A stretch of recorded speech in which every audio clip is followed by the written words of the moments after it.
Yan, grabe. Tawang-tawa ako dito. Grabe, pwedeng-pwede na talagang mag-artista itong si Beyonce sa totoo lang, nag-e-enjoy ako habang pinapanood ko si Beyonce. Ay, naku, kahit sino naman po talaga, kung ganun kadami, ganun kadami, ay, ewan ko na lang, baka maibalibag ko pa. Sa totoo lang. So, dito mo po masasabi talaga na si Beyonce ay masipag. Napakasipag po niya.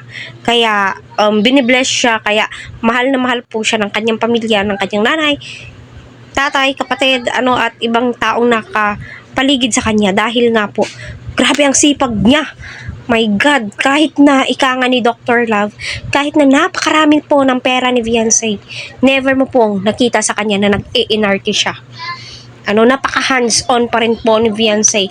Ika nga po nila, milyonarya na po si Beyonce.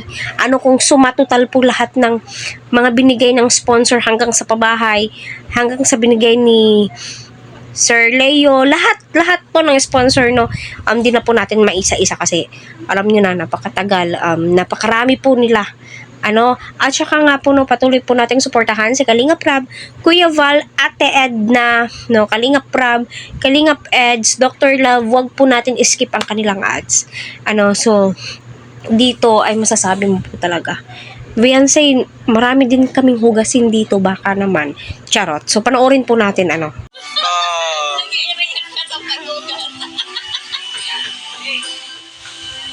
po ang mga hugasan.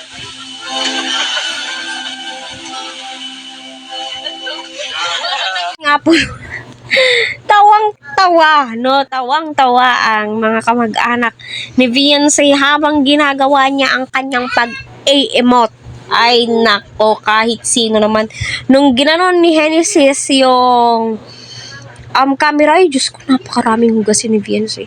Tilay ako'y nai-stress. Pero dyan mo masasabi na my God, si Beyonce ay masipag po talaga.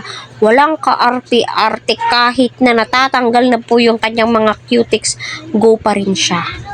Kaya marami ang nagmamahal sa'yo, Beyonce, dahil ipinapakita mo talaga yung sino ka, papaano ka, ano ba yung tamang term po doon, mga ka-Team Edsi. Kaya mag-ingat ka palagi, Beyonce. Dalangin namin, ang kasaganahan ng iyong buhay. Siyempre, napaka-importante po yan, at good health palagi. Huwag mong papabayaan ang iyong sarili.